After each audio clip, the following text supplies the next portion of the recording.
Hello everyone. So I finished up my summer semester, and in case you didn't know, I am actually a future chiropractor, a future DC student.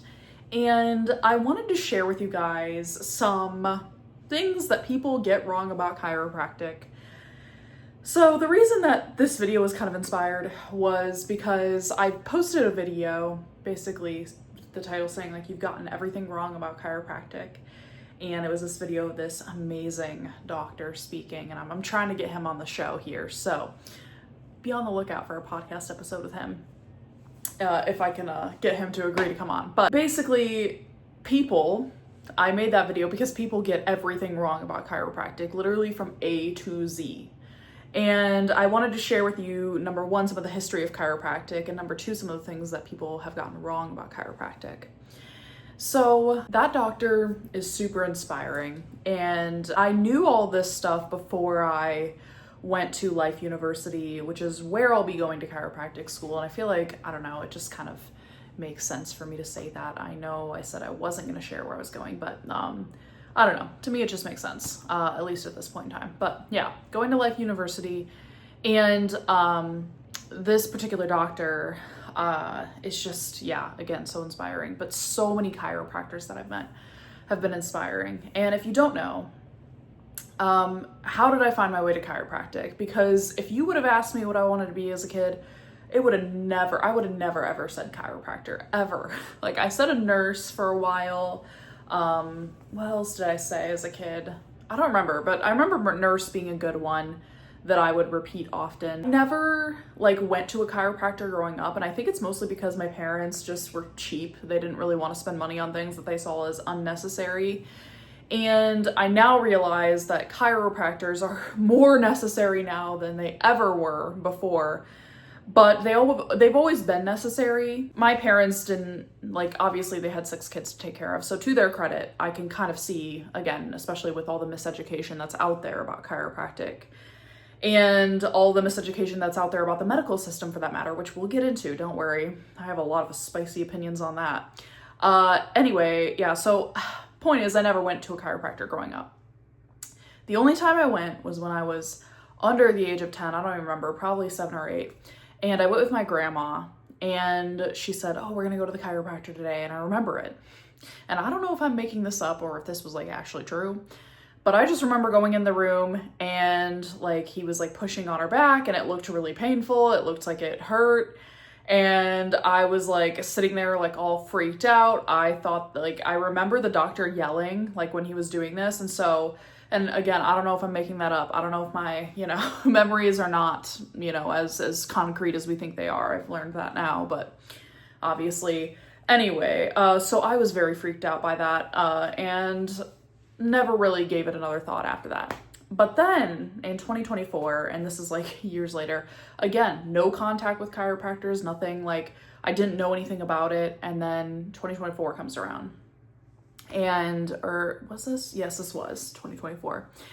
And I was looking for a job at that time in the summer. And so I stumbled across this ad on Indeed for a chiropractic office. And I had never heard of it. Obviously I had heard of chiropractic, never had any exposure to it until this job. So this particular doctor ended up hiring me, and I don't know why, because I had no experience of the sort, working in that kind of setting, not even a healthcare setting. So I was intrigued, but I also was okay, this is just for back pain, and that's was my thought process, as it is most people's. So I show up for my interview, and she starts by giving me a tour of the office. And this doctor is super passionate about education, and she's just a phenomenal person. And she talked to me about her technique that she uses, which is called torque release technique. It's a technique that I want to use mostly when I, graduate chiropractic school. But basically she said it's not a typical twisting of bones kind of chiropractic. And that was my exposure to this whole other side of chiropractic. She basically said it is nervous system chiropractic care. What that means basically is that, all chiropractors, like you heard in the video that I did, all chiropractors target the nervous system because, when you're pushing on a vertebrae And the spinal cord is behind it, right? So we're always helping the brain and the body communicate better, right? So when you push and put pressure on the spinal cord, it helps for the brain and the body, for subluxations. Sorry, that's a big word. Which are basically stressors that build up on your spine. There's a lot of different stressors. There's chemical stressors, there's emotional stressors. Yeah, there's a lot of different ones. Those are the two that came to my mind just now. Oh, physical stressors too. So when we help to push the vertebrae back into place, right, and help to align the spine, chiropractic really, by the way, I think is a good time to mention here, that it's really about alignment, right, with the brain and the spine and everything. Like, it really is alignment in a physical sense, but also in a metaphorical sense. So when we help to remove those subluxations off the spine, your brain and your spinal cord and your body, thus, can communicate so much better. And they talk a lot about, and I haven't learned all the things yet, but they talk a lot about how like the spinal cord like goes off into different organs. And so like if they're adjusting one part of your spine, right, like for example, thoracic vertebrae connects to, you know, these organs like the heart and whatnot. And they help those organs function better. So chiropractic, in short, is not just about back pain. That is such a myth. Back pain is a side effect. Like, resolving back pain is a side effect of chiropractic, but it is not even the main goal of it. So when I learned that, and when I worked for this doctor, and she did the torque release technique on me, and I remember after her adjustments, I would feel so good, even though it wasn't like the twisting of bones. It wasn't a harsh adjustment. It was a very gentle adjustment. I would feel a lot better, and I'd be like, whoa, like something's happening here. So I began kind of, and I also realized too, and this was kind of, you know, my entry point into chiropractic, is that I realized that it was very much so in alignment with the stuff I had been doing. I kind of like became crunchy in 2022 and started doing all the things and all of that. And those are great things to do, right? I think those are amazing entry points. But like back then, I was so focused on like the physical stuff of like, you know, taking cold showers, working out, diet, I don't know, lymphatic drainage, like dry brushing your body and all of that. And those are great entry points into wellness, but wellness goes so much deeper, and health and all of that goes so much deeper than just the physical things. So I was like, oh, and I realized that chiropractic, and she said in her like her office tour, chiropractic is the largest drugless profession out there. Isn't that interesting? It is the largest drugless profession out there.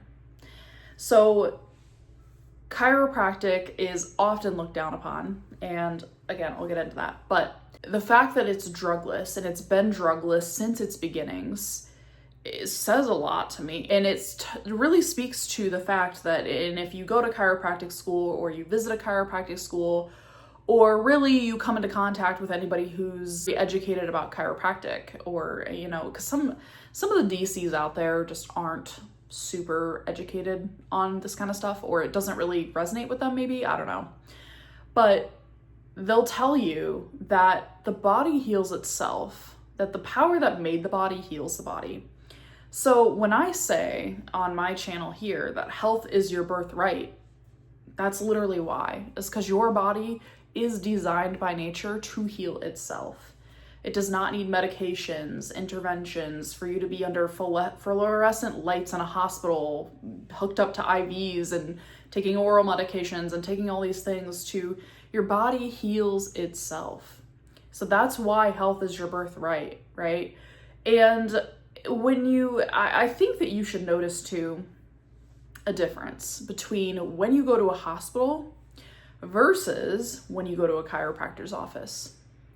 Usually, now there are bad chiropractors out there, I'll preface this with saying that, but typically speaking, when you go to the chiropractor's office, he or she is going to be a lot more attentive, a lot more kind, a lot more patient, a lot more considerate, a lot more interested in your history than a medical doctor is. How do I know this? Well, because I've been in both settings. I've been in the trenches of both settings. I've worked at a hospital before, and I saw firsthand, I worked in the ER, I saw firsthand how dismissive, how they wanted to get people in and out as fast as possible, how they would not listen to you when you had concerns, or they would blow you off. And I'm not saying, obviously there's good individuals in the system that I think do their best, and I want those people there. But it does fall short in so many ways because of the way that the system is set up. So I'm not blaming the individuals in the system. I'm blaming the system itself, right? The system is designed, right, to do everything that they can in order to avoid a lawsuit, which often means intervening to protect themselves and not to protect you. And that's just the ugly truth of it. And again, it's not malicious intent on the people in the system. It is the system itself that needs, reform. Although I'm not holding my breath on that one. Versus the chiropractic office. And I know this because every single time I go to my chiropractor, I see a couple different ones, one that's closer to me and then one that's further away from me because I like them both, and depends on which one's most convenient for me at the time. But anyway, they are both so incredibly patient. They take care of me. They take time to want to know about me, want to know about my life, want to know about my history, all of that, right? And I'm not just talking about medical history, like everything history, right? Because when you have that support from a true, and I'm just going to say this is going to be controversial as hell, I already know that, but chiropractors are more doctors than medical doctors are. When you have that rapport though with your doctor, your chiropractic doctor, literally it has done wonders for me in my health. And so anyway, I say all that to say that you notice a difference in warmth, in feeling like you belong there, feeling like people there want you there, feeling like your doctor cares about you, right? And that is something that you just do not get in the medical system. Hardly ever, that is. There's, of course, there is, of course, exceptions to that rule. But again, exceptions, not the rule. Again, this isn't to bash any individuals, and I feel like I've repeated this several times, but this isn't to bash any individuals in the medical system, but just to share how the system falls short and how chiropractic rectifies that in so many ways, right? I'm not saying chiropractic, the field of chiropractic has all the answers or is perfect in any way, shape, or form. I'm not saying that. I'm just saying that it's loads better than the medical field. So let's get into the persecution of chiropractic, because I think that this is an important conversation. I toured Life University in Marietta, Georgia on July, I think 18th of 2025. And they took us to this wall of chiropractors that they have at the forefront of their main entrance. Like when you drive in, that is. And basically, actually, I'm gonna pop up a picture of it because I want y'all to see this. So there's this doctor named, the main one, who was jailed for chiropractic. I think this was in the 1920s. Don't quote me on that because I'm not sure, but I think I remember hearing that. In the 1920s, Dr. Robert Huss Hoover, I think is his name. Yeah, something close to that, okay? I'll put it on the screen if I'm wrong, but that's what I think his name is. He was jailed no less than 13 times for practicing chiropractic without a medical license, which is utterly ridiculous, because I get in the 1920s, the traditional medical system isn't what it is now, or wasn't what it is now. But what we call having a medical license and doctors and all of that has led to people who are overweight, who don't exercise, have zero motivation. And again, I'm generalizing, this isn't everyone, okay? There are people in the medical system who really just don't have access or have not found the access to alternative education like I have. So it's not to bash these people, but it's just to say that they're going to share the thing with you that's going to make them money. Now, I don't think that, if somebody is providing a service to you, I have no problem with them profiting off of that service. Chiropractors do that too.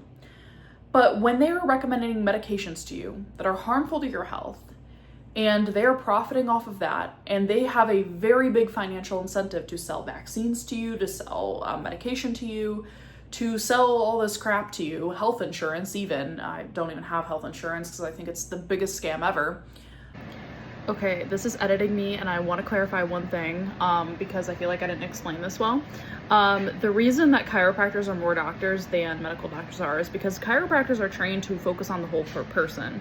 We are not just trained by a money-hungry pharmaceutical company, or pharmaceutical companies, that is, who pay for fund a lot of the medical research, a lot of the medical stuff, and thus have a financial incentive for you to tell patients a certain thing. So for example, pharmaceutical companies, a big one that's been, circling around recently is this whole GLP-1 Ozempic thing. And those pharmaceutical companies have a financial incentive because they know obesity is a huge issue in the United States, and a lot of people aren't going to take personal responsibility to fix the obesity in themselves, and so what they do is they are like, oh, okay, doctors, here's an easy money scheme for us. Let me tell you and train you to prescribe Ozempic if somebody overweight comes into your office, because that way we can make money off of that, you can make money off of that, and again, that's easy cash for them. So that is why I say chiropractors are drugless, right? So they don't have any financial incentive to tell you certain things. Now, I will say that some chiropractors do sell supplements, and depending on the supplement, depending on, there's a lot of different variety or factors that go into that. But sometimes, yes, they do have a financial incentive to tell you about that. I don't necessarily recommend getting supplements if a chiropractor recommends them to you. It's a complex topic that I can't get into right this second, but for the most part, supplements are not funded the same way pharmaceuticals are funded. And they certainly don't fund chiropractic education. So yeah, that's why I say this. Medical doctors are a part of a very broken system that tells them a certain thing because they have a financial incentive to tell them a certain thing to tell their patients. Yeah. But when they have all this financial incentive to give all of that to you, and then the result is what we're seeing. Again, overweight, obese, this horrible food system that keeps people sick, the lack of sunshine. And a lot of it is, there are definitely social things that need to change. I'm a huge advocate in reducing the amount of time that we work, so that we can go outside and have nature and, cook good food for ourselves and be able to work out and have time to do healthy habits. When that is what the system leads to, is people who are just so unmotivated, right? And they fall back on these medications. They fall back on things like Ozempic, on all of this, right? And doctors are profiting exponentially off of that stuff. Is that what we really call having a medical license? Because what a chiropractor will do, at least a good chiropractor, and there are so many out there, chiropractors are not in this broken system that they have to adhere to. So you're going to find a lot more chiropractors who are going to sit you down and be like, look, you need to exercise more. You need to eat more whole foods. You need to, sleep, get good sleep, drink a lot of water, stop drinking so much caffeine. You need to reduce your stress levels. You need to find ways to manage your stress levels. A chiropractor is going to sit down and tell you the truth. Oh, some people will take it. Some people will take it and go along with it. Some people will be upset with you. It'll be met with resistance. But as a chiropractor, it's my job to say, hey, if you want to see better results in your life, then you have to take action to see those better results. You can't just, rely on drugs and and doctors and health insurance to just fix all of your bad choices. Whereas, in the medical system, they're not going to say that to you. They're going to be like, oh, you're overweight? Take Ozempic. You have this condition? Oh, nothing in your lifestyle. Just, take this drug. It keeps people stuck. Keeps people sick. And I think, dare I say, that keeps a lot of people not taking responsibility or not wanting to take responsibility. Because the medical system does provide like an easy way out. And people will be like, well, what's wrong with that? Well, because you're not healing the root issue. So it's kind of like a weed. You chop it, but it grows right back. Chop it again, grows right back. Unless you truly pull that weed out, you're gonna keep seeing the same results. And even in jail, he still practiced chiropractic. He still gave adjustments to people. He still defied everything. And there were so many people. I think he died sometime, I don't know, 70s, 80s, something like that. And so many people, he was doing this speech. It's on YouTube if you want to look it up, but so many people said, thank you so much for being willing to fight for this profession. And Martin Luther King Jr. said something like, along the lines of like, if man does not have something he's willing to die for, he is not fit to live. So these people were willing to sacrifice luxury in order to help people. And chiropractic really owes the chiropractic field, all chiropractic doctors owe their profession to examples like him. And there are a lot more names on that board of people, but this was just the most prominent person. But basically, that happened in the 20s where he was referred to as jailbird, actually. In the 60s, some more bullshit happens from the lovely American Medical Association. Yeah, they sound like a whole lot of fun. But anyway, they tried to cancel chiropractors. Honestly, this doesn't even make me mad. I just kind of find it like amusing because chiropractic, oh geez, actually, shit, my leg is moving in a weird way and it's causing discomfort. Chiropractic was almost canceled. To be honest, I'd have to look into this more, but I do know it tried to happen and they failed, thankfully, because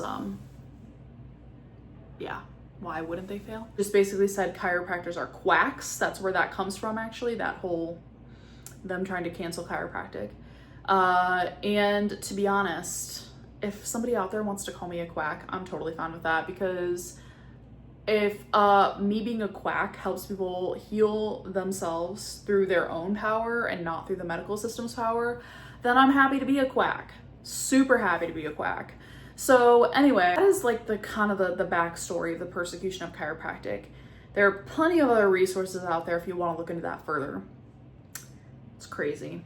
Totally crazy. I probably should give you a little bit of the history of chiropractic, which is that the first chiropractic adjustment, and this was, you know, a big thing in me wanting to be a chiropractor. The first chiropractic adjustment that was ever done was done on a deaf man back in 1895. This is when this happened. And it was done in Iowa, which is where Palmer College of Chiropractic is. And basically, this man named Dr. David Daniel Palmer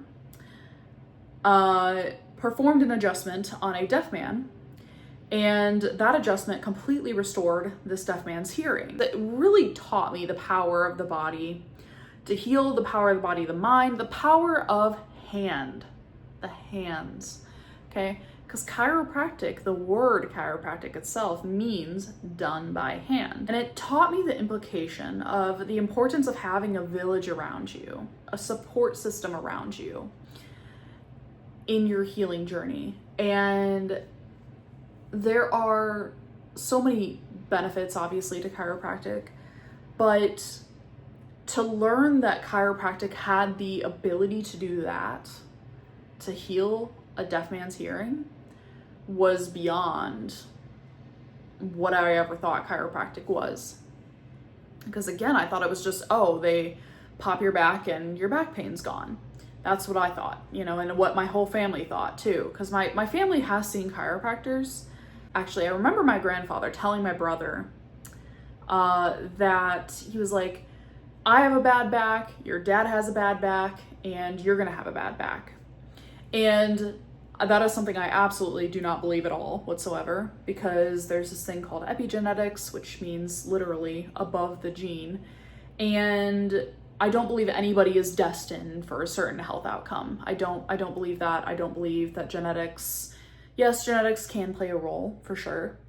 I don't believe that because your mother had, you know, whatever it is, maybe your mother had painful periods, I don't believe that you as her daughter are destined to have painful periods. So that's your fate and there's nothing you can do about that to stop it.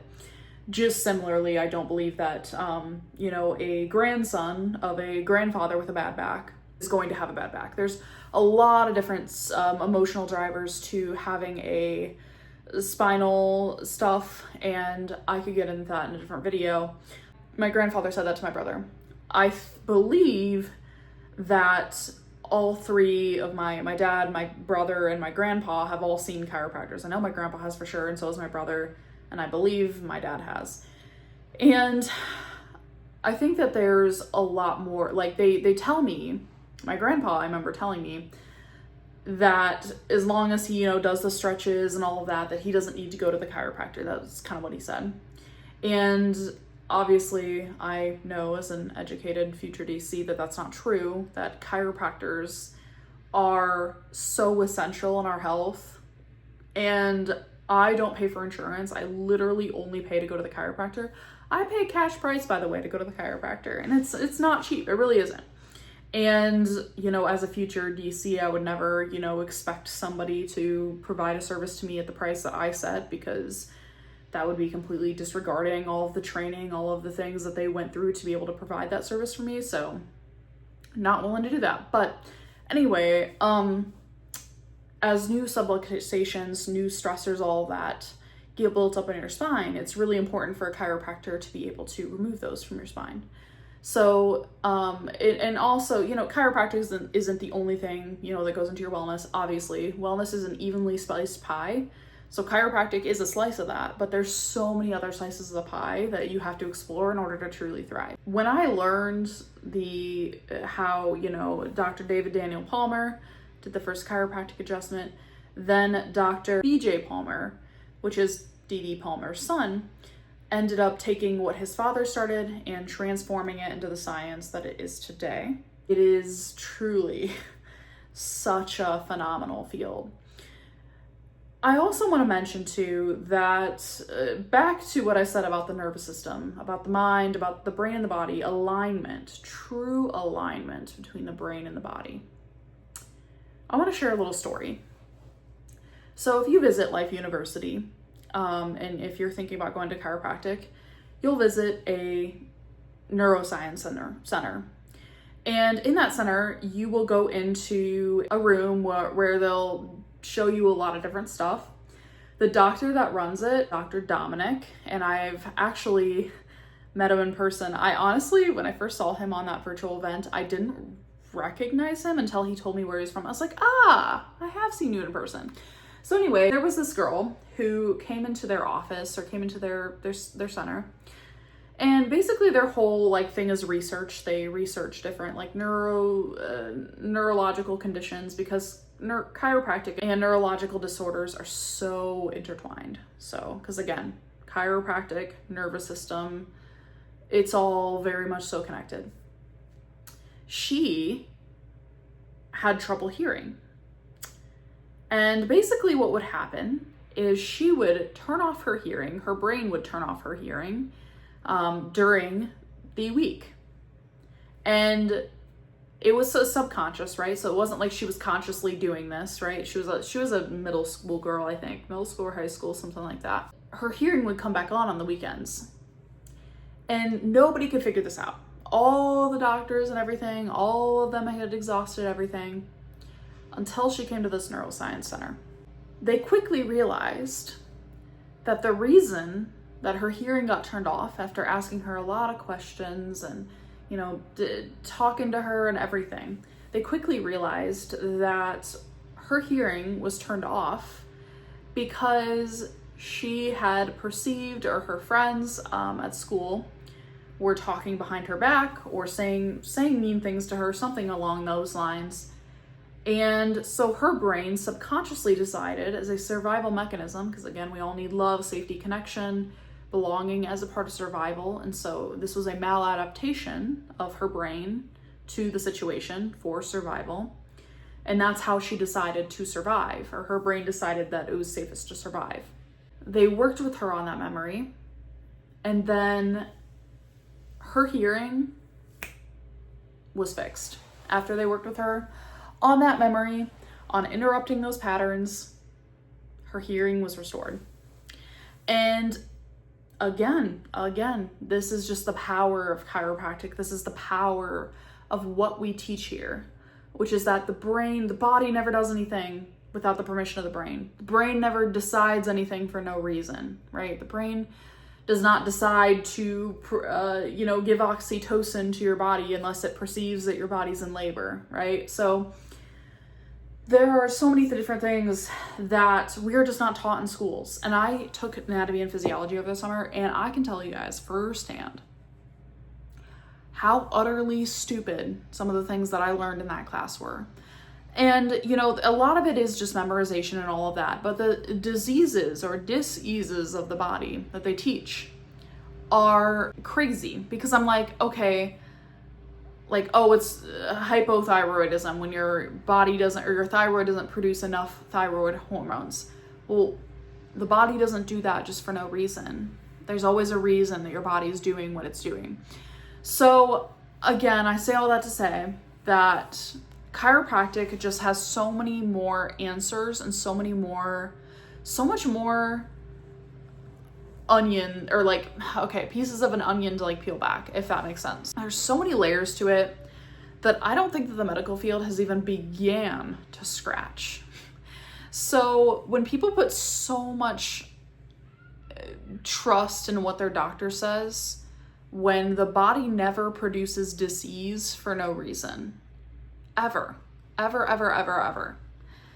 So I even extrapolate this to the reason kiddos are sick. I think that's because, parents aren't co-sleeping, mothers aren't breastfeeding. And when mothers do breastfeed, it's often pumping and then putting it in a bottle and giving it to the child, as opposed to the skin-on-skin contact. It's because parents are parenting in an authoritarian way. And I used to think, I always knew authoritarian parenting was bad. After studying the nervous system, after researching all this stuff, it is very bad. I see what a train wreck authoritarian parenting is on children's, not only their mental and emotional health, but their physical health as well. And so this was all of the things that led me to chiropractic. I remember having a thought back in 2020, again, this was shortly after working at a chiropractic office, but I was like, I remember telling the doctor, I think I might want to be a chiropractor, but the student loans are just so daunting to me. I remember her telling me, to be honest, if you know that this is the path for you, I wouldn't worry about the finances of this. And not to say, people should go into debt carelessly or, not give it thought, right? Because again, it is a lot of student loans. So you want to make sure it's the right path for you if you're going to get into that much student loan debt. If you know that this is truly the path for you, just trust it'll work out. Trust that it'll work out. Because there's so many things you can do within chiropractic that are just, you can't beat it. So I eventually decided, after starting to see a chiropractor again in April of 2025, or maybe it was March, but yeah, somewhere in that time frame, I was like, I have to be a chiropractor. I just have to. So I got signed up for, a technical college to get all my gen eds done, because I was 23 at that time and I had never been to college before that point. So if you have the opportunity to go to college, I'm not saying, go into it with no plan, or, again, there's things you have to plan and be strategic about, how you're going to finance it and all of that. I would at least recommend getting your gen eds done, if nothing else, because I think that getting your gen eds done really just clears a path, so that if you decide, this isn't for me, and you want to do something else, or you have a really good job already, then okay. But if not, then you can go on and you don't have as much of the BS to get through to get to what you actually want to do. So I really appreciate you guys being here. Also, let me know if you guys want more content like this. Thanks for watching. I will see you later.